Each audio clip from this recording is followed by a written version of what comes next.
All right, guys, we're going to talk about some similar triangles practice. Yesterday, you worked through the packet and you worked through some examples, but here we're going to be stepping that up just a little bit, not a whole lot, but I wanted to just go through a couple of these examples. Actually, I've got about 6 examples I'm going to go through, so that means you're only going to have about 14 that you need to complete. That don't sound like as much as possible, right? But anyway, so I'm going to work through a couple of these examples. Make sure that you pay attention to your directions. Your directions are going to be vitally important here, and I'm going to show you some tools on Desmos as well to help you with this process.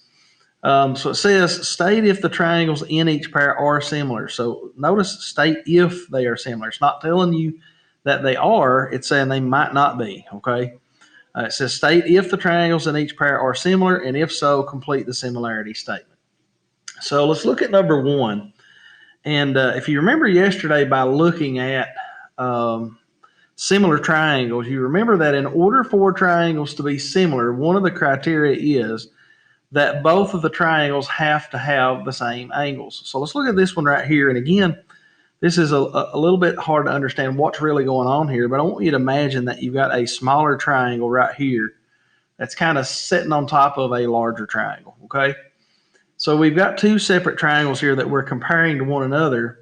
And the first thing I want you to notice right off the bat is this one has a 48-degree angle right here. This one has a 46-degree angle right here. So what should we conclude right off the bat with these two triangles? Well, we can conclude that they are not similar because they don't have exactly the same angles. Remember, they have to have exactly the same angles because one is just a bigger version of the other, in other words. So if these angles are different, then they're not going to be similar at all. They're definitely not congruent, but they're not even similar.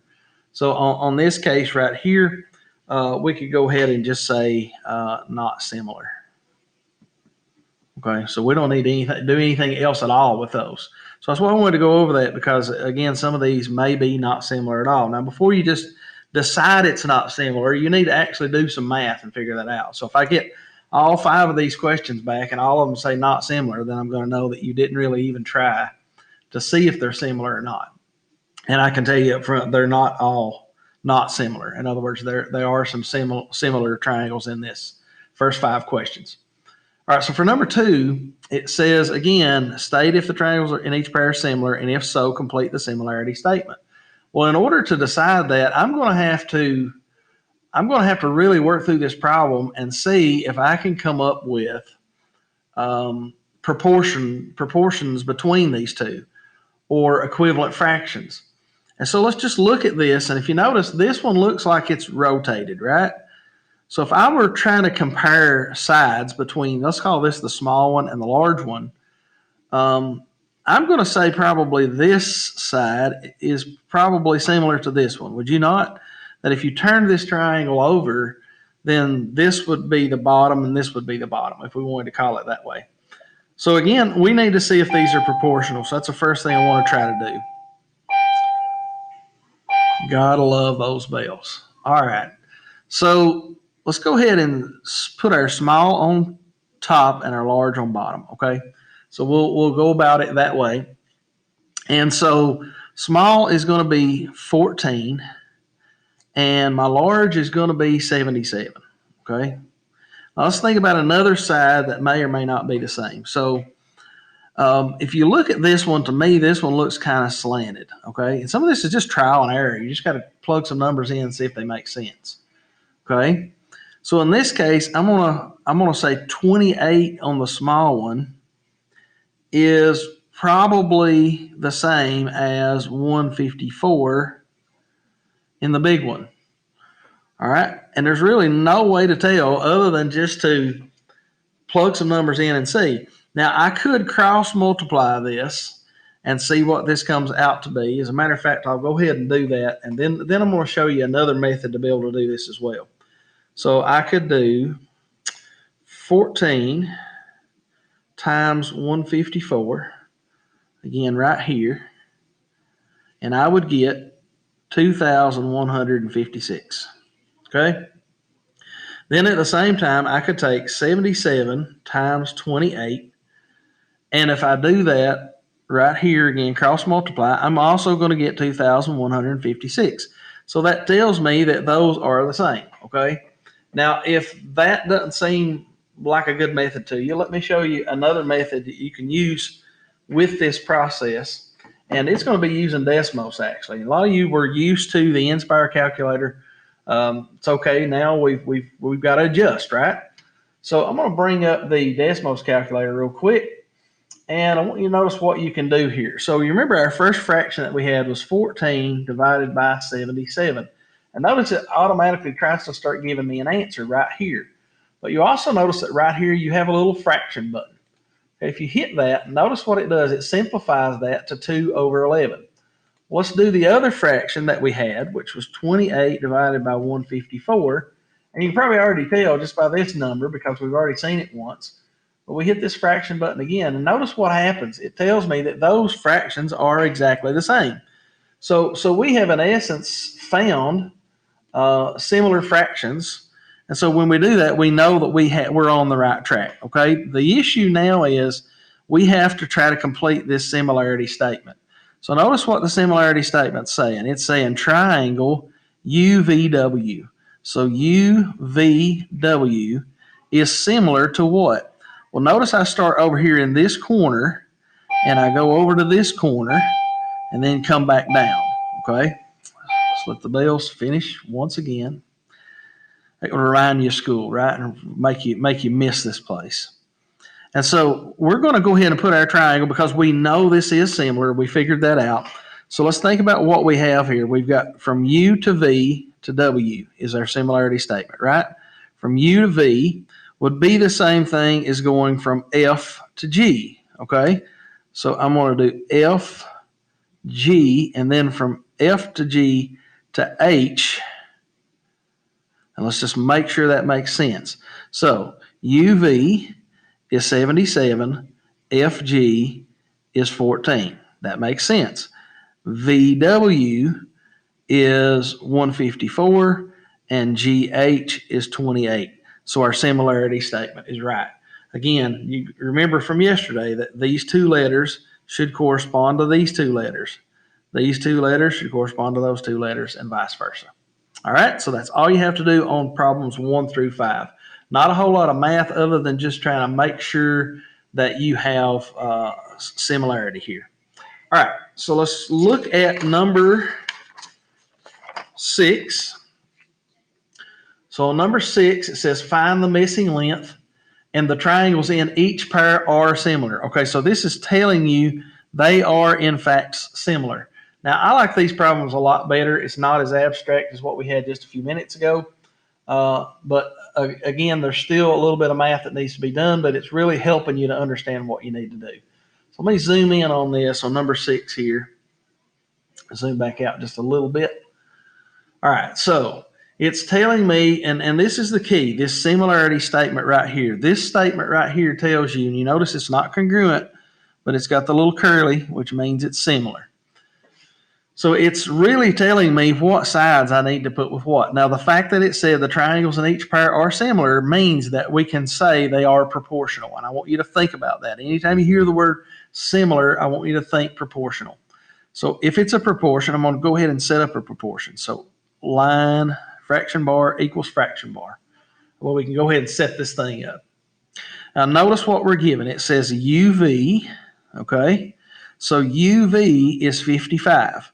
So I'm going to put my 55 right there. Now let's think about what else I need to look at. Then UV is similar to DE, okay? So DE here is 30. Now notice this is kind of flipped around. So if you don't really pay attention, you would put this 55 over this question mark, but this is the reason that you really have to look at this similarity statement right here, okay? It is really telling you how to set the problem up. So UV, which is 55, is similar to DE, which is 30. So I'm going to put the 30 right underneath that. Now let's use the rest of our statement. So you notice I have another value right here. I have VW, right? VW right there is 44. And you notice how that I'm putting that on the top, just like I did the first time. So VW, which is 44, is similar to EF, which is our question mark. We could go ahead and put an X here just so that we know what we need to do there. Okay, and again, we could look at this in several different ways. Probably the easiest way, and the way you've known to do it in times past, is to go ahead and cross multiply and divide. Okay, so 55 times X is 55X. 30 times 44 would be 1,320. And then to finish this off, I'm going to divide by 55 on both sides. And let's see what that gives us. That gives us 24. Okay? So that means that question mark right there, right here, would be 24. All right, there's our answer. Now let's look at, again, these are turned. You notice this one was turned different than what we thought maybe it would have been set up. So that's why you have to look at this similarity statement. So look at this one. Now, if I just looked at this initially, I would think, okay, the 14 maybe goes with the question mark, the 12 goes with the 56, right? But again, you've got to use that similarity statement. So let's look at this. It says EF. So EF is right here. That's this one. And I forgot, all right, fraction bar equals fraction bar. Go ahead and do that first thing. So EF is 56. And EM would be 14. So what I want you to notice is what it's saying is this side should be similar to this side, which is not the way I would have thought it would have been. But again, that's why your similarity statement is so important. All right, so in this one, we're talking about the large on top over the small. So now what needs to go next? Well, we would look at FG, which is not really anything there, right? So EG, now notice this. Notice this, I'm talking about E and G. So I'm talking about the first letter and the last letter. So over here, I need to talk about the first letter and the last letter. So EG is the question mark. It's what I don't really know. I'm going to go ahead and put that X right there. Okay. And then EN is right here. So that means the 12 needs to go right here. And again, I just set this up as a proportion and solve. So I cross multiply, and then I'm going to divide. So 14 times X is 14X. 12 times 56, let's do that real quick, is 672. And then I'm going to divide by 14 on both sides. Sorry, I almost went off the page there. It's going to be 48. So X equals 48. And again, you could choose any variable you want to. I'm just choosing X just because that's what we typically use. You could use any variable you wanted to. Again, they just gave us a question mark. All right. We'll look at one more example that looks a little bit different, and it actually does not have a similarity statement. And before you kind of think, oh no, I'm in trouble, you're going to be able to figure this out pretty quick, I think. So here's what we have. And again, we're not given a similarity statement, but I want you to remember that this is basically just having a little triangle on top of a bigger triangle, okay? So we have a small and we have a large, and it's already told us in our directions that the triangles in each pair are similar. So we're going to go ahead and do our proportion, and we'll start to set this up.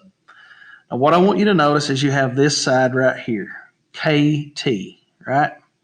You have this side right here of this triangle, and then you have another portion that's the larger triangle that is KL. So we can conclusively say that KT is similar to KL, okay? KT is similar to KL. So we can kind of begin to set this up this way. So I'm going to put my small on top. I'm going to put 24 on the top. And we actually do not know what KL is, okay? That's our question mark. So I'm going to go ahead and put an X right there. Now, similarly, we could also conclude that KS, okay, is similar to KM, okay? So KS is our smaller triangle right here. It is 39. And our larger triangle, you notice this here is telling us what that distance is. It's telling us what KM is.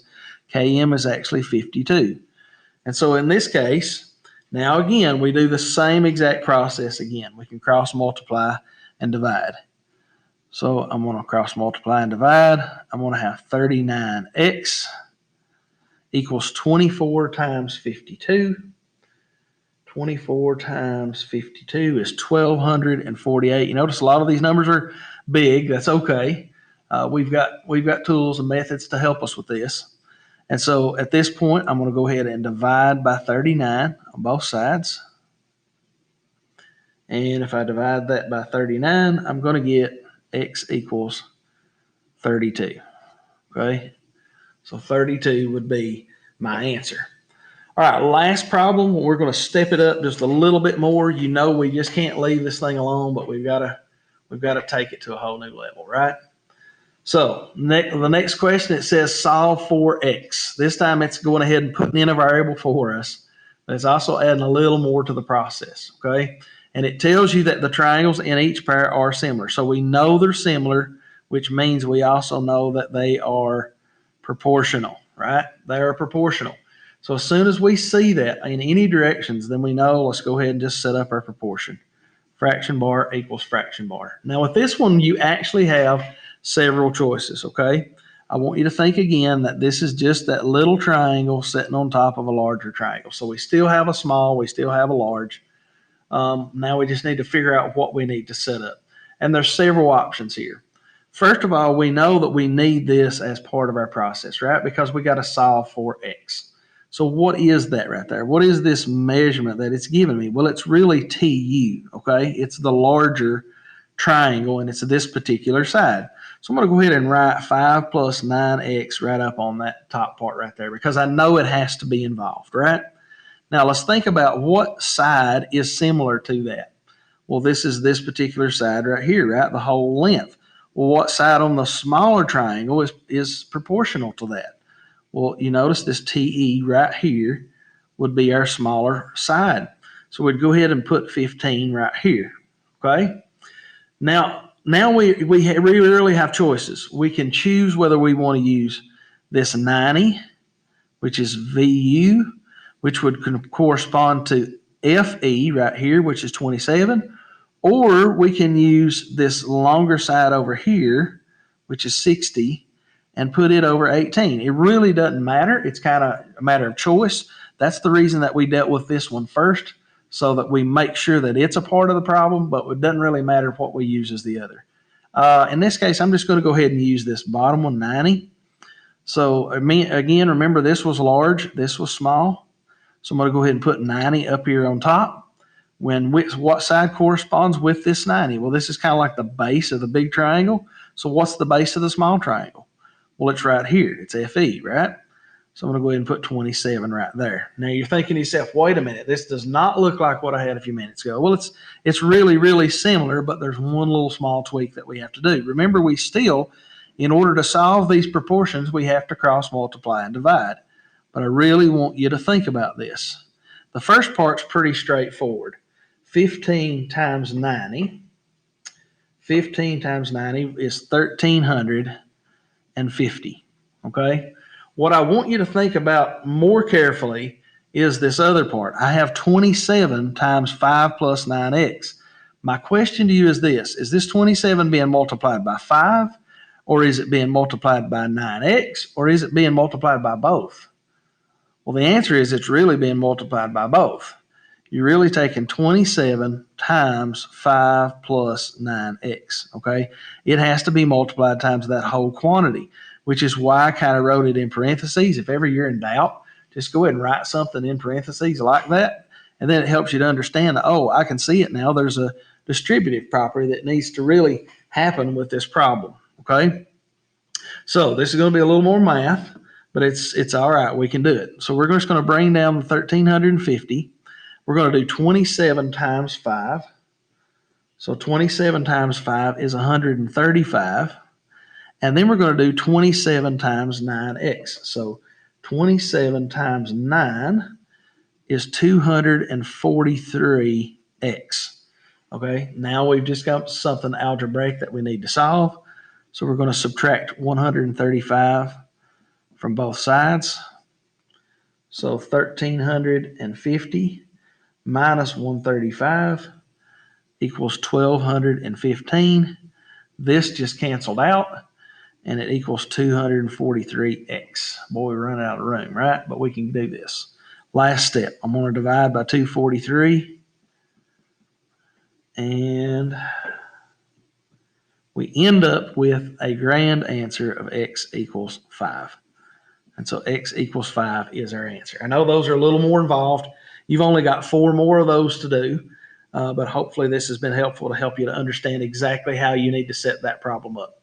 If you guys need any help or have any questions or concerns, feel free to reach out to me or Miss Wheeler, and we'll be glad to help you the best we can. Thanks.